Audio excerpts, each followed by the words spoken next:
Assalamualaikum warahmatullahi wabarakatuh. Kenalin, nama aku Asifa Renarifanti.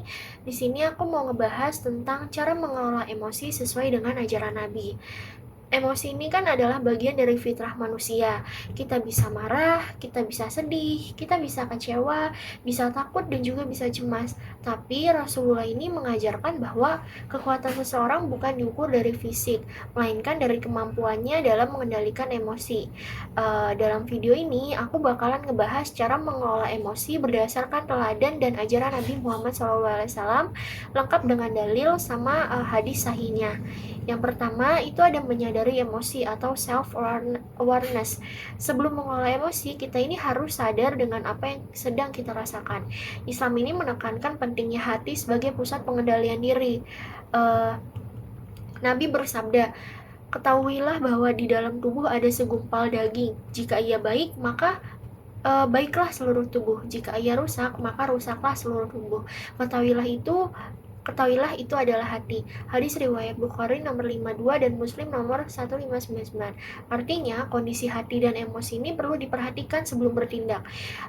Penerapannya adalah kalian harus menyadari aku nih lagi marah, aku lagi sedih, atau aku lagi gelisah. Tapi kalian gak boleh langsung bertindak saat emosi masih panas, karena kesadaran adalah langkah pertama dalam pengendalian.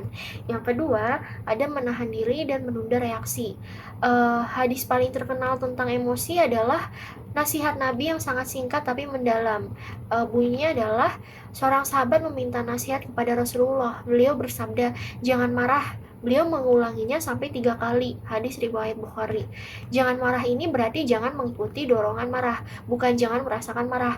Ini tuh adalah ajaran untuk menunda reaksi. Praktiknya adalah kalian bisa diam selama 10 detik, tarik napas dalam-dalam, buang perlahan-lahan, dan jangan membalas pesan atau chat saat sedang emosi. Lalu yang ketiga ini adalah mengganti pikiran negatif dengan kalimat baik. Rasulullah ini sering mengajarkan zikir dan bacaan tertentu ketika emosi datang. Ketika marah, kita nih diharuskan atau disarankan untuk membaca ta'awuz seperti Auzubillahiminasyaitonirrajim. Ini tuh bukan hanya ritual, tapi mekanisme pengganti pikiran negatif dengan kalimat yang menenangkan. Dalam psikologi, ini tuh disebut dengan cognitive reframing, yaitu mengubah persepsi agar emosi ikut berubah. Manfaatnya, pikiran jadi lebih terarah, emosi jadi lebih turun, terhindar dari kata-kata yang menyakitkan, dan banyak manfaat-manfaat lain. Dan Rasulullah ini memahami bahwa pikiran adalah sumber emosi, maka pikiran kita ini harus diset ulang kembali. Yang keempat, mengubah posisi tubuh seperti regulasi fisik. Nah, Nabi ini memberikan tips konkret yang sangat psikologis. Jika kalian marah dalam keadaan berdiri, maka duduklah. Jika masih marah, berbaringlah. Nah, ini tuh sesuai dengan penelitian modern, yaitu mengubah postur tubuh, mengubah intensitas emosi. Postur yang lebih rendah membuat reaksi agresif menurun. Penerapannya, kalau emosi kalian memuncak, kalian bisa duduk atau rebahan sebentar. Jangan langsung berdiri sambil berargumen, tetapi kalian juga bisa mengambil postur serendah mungkin agar emosi ikut menurun. Nah, ajaran Nabi ini menunjukkan bahwa emosi bukan hanya soal hati, tapi juga tubuh. Yang kelima, kalian bisa mengambil air wudhu. Nah, ini tuh namanya cooling down method. Rasulullah SAW ini bersabda, sesungguhnya marah itu dari setan, dan setan diciptakan dari api. Maka padamkanlah dengan air, yaitu berwudhu. Maka wudhu ini adalah teknik cooling down, dan psikologi modern ini menyebutnya sebagai sensory regulation, yaitu menggunakan sensasi dingin untuk menenangkan sistem saraf. Jadi setelah wudhu, nafas ini jadi lebih tenang, pikiran lebih jernih, tekanan emosional turun, dan Nabi ini mengajarkan hal ini dari 1400 tahun lalu dan sejalan dengan regulasi diri modern. Yang keenam, melatih kesabaran sebelum emosi datang. Rasulullah ini nggak hanya mengajarkan cara menenangkan emosi saat marah, tapi juga membangun mental yang sabar sebelum emosi muncul. Beliau ini bersabda, bukanlah kuat itu dari bergulat, tetapi kuat adalah yang mampu menahan diri ketika marah. Artinya, kekuatan sejati ini adalah self control atau pengendalian diri sendiri. Cara melatihnya, kalian bisa banyak bersabar dalam hal-hal kecil, jangan mudah tersinggung, belajar memaafkan hal-hal sepele, dan membiasakan memberi toleransi pada orang lain. Ini tuh bukan hanya ibadah, tetapi latihan kesehatan mental. Semakin terlatih untuk sabar, semakin kecil peluang emosi menguasai diri kalian sendiri. Yang ketujuh ini ada mengingat akibat dari kemarahan. Nah, salah satu cara Nabi mengelola emosi adalah dengan mengajak kita memikirkan dampaknya.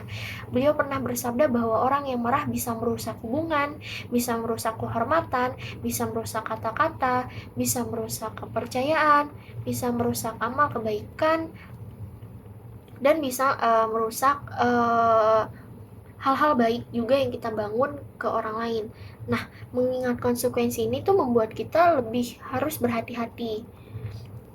Nah, kalian ini bisa refleksikan diri kalian tentang apa yang lagi terjadi kalau aku nih bicara kasar, atau uh, apa yang bakalan hancur atau rusak kalau aku nurutin emosi aku sekarang.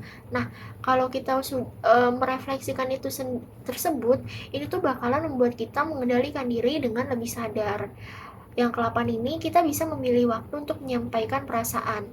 Nabi ini kan adalah sosok yang sangat bijak dalam memilih waktu bicara ya. Beliau tidak pernah menegur orang ketika beliau sedang marah. Beliau ini selalu menunggu tenang terlebih dahulu, setelah itu baru menasihatinya dengan lembut. Ini tuh disebut juga dengan emotionally intelligent timing. Cara menerapkannya, kalian jangan membahas masalah ketika emosi memuncak. Lalu kalian bisa menunda pembicaraan, bilang sama individu atau orang tersebut, kita bahas nanti ya, aku butuh tenang dulu, atau aku tuh butuh mood yang bagus dulu baru mau bicara sama kamu. Nah, kalian juga harus nih, atau kamu nih harus pilih waktu juga ketika dua-duanya ini udah siap berdialog dengan kepala yang dingin. Nah, dari cara menerapkan itu, ini tuh bisa membuat komunikasi lebih sehat dan mengurangi konflik yang berlangsung. Yang kesembilan, ada menguatkan hati dengan doa dan muhasabah. Rasulullah ini sering berdoa, ya Allah berikan aku hati yang tenang. Ini tuh menunjukkan bahwa ketenangan adalah anugerah yang perlu dijaga. Doa bakalan membuat hati ini lebih lembut dan tidak mudah terbawa emosi. Muhasabah atau merefleksikan diri ini juga diajarkan oleh Nabi. Kita bisa muhasabah seperti, kenapa ya aku marah? Apa ya yang bisa aku pelajari dari emosi ini? Bagaimana ya cara memperbaikannya? Nah, refleksi ini membuat emosi menjadi guru, bukan menjadi musuh. Jadi, mengelola emosi ini bukan berarti menahan semua perasaan. Nabi nggak pernah melarang manusia untuk merasa. Yang beliau ajarkan adalah mengendalikan dan bukan mematikan emosi. Contohnya adalah dengan kesadaran diri, dengan kesabaran, dengan kontrol reaksi, dengan ketenangan tubuh, pikiran yang baik, dan juga dengan doa-doa. Kita tuh bisa menjadi pribadi yang lebih matang, lembut, dan bijaksana. Ajaran Nabi ini tuh bukan hanya soal ibadah, tapi juga panduan kesehatan mental dan emosional yang sangat relevan di kehidupan modern. Sekian pembahasan dari aku, kurang lebihnya mohon maaf. Wassalamualaikum.